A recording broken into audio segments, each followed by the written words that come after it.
Kalbarri, 7 hours to the north of Perth, is home to amazing beaches, river gorges and coastal cliffs.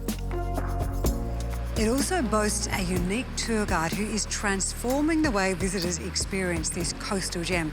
He's an amateur historian, biologist, geologist, and his name is whispered from visitor to visitor up here, and now, us.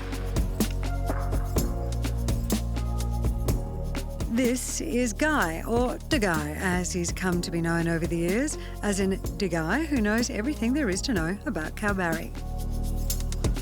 I've been hanging around Kalbarri since the mid-60s, come out here as a kid with mum and dad on holidays and loved the place and been backwards and forwards since then. Why those tours? Look, I'm getting a bit old and there's a demand for, I can't do jumping off cliffs anymore and all that sort of stuff. And yeah, there's a market for recycled teenagers. Is that what you call them? Recycled teenagers, yes. It's a better terminology than grey nomads and this and that, because at the end of the day, we all think that we can do this, we can do that, but the body's not playing the game. That is a great plan, because there are plenty of them wandering out yonder. Onto our tour, vistas like this are par the course of Guy's Inland River and Gorges tour. And among the flowers, you'll find curious little creatures, some more obvious than others. There you go. So these guys here that left the tracks behind, they were a scorpion look-alike animal, which grow fairly big, up to about 2 meters long, and now become extinct. But lucky. Yeah, yes, otherwise you would have been in some sort of a problem if you come across one of them alive, yeah. Guy changes hats to geologist at our first major spot, the Z Bend. Well, this is the Murchison River, which is flowing behind us. All this area 400 million years ago was underwater. Now, the Murchison River is over 800 kilometres long, which is about the second longest river in Western Australia to our north.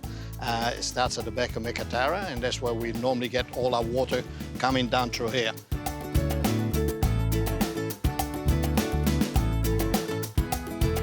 Back in the bus, some more gentle walking, a little bit of rock hopping, and voila!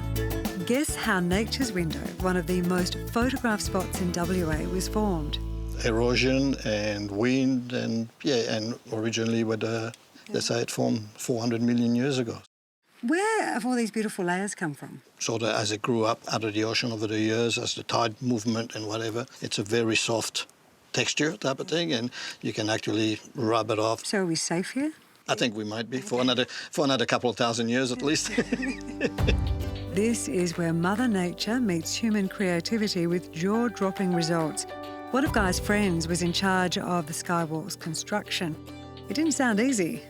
This skywalk was built in Perth. It cost $23 million. They brought it back up here on the back of a truck and installed it up here. All the excavation was done here locally, and all the stones that got dug out and are back out here as sitting and everything like that. So you recycled it? Recycle everything. We recycle stones, we recycle teenagers, we recycle anything. What I love about Guy is his genuine passion for sharing the stories about the place he's chosen to call home. What a way to end a beautiful day here in Kalbarri with a spread of cheese and wine and good company. He doesn't really advertise, so if you want to experience Kalbarri the Da Guy way, look him up on Facebook. It's been so gorgeous to see all of this in the daylight, but just as a heads up, Guy also does a stargazing tour, and he does it from right here on the skywalk, which I think would be a pretty special addition to a trip to Kalbarri.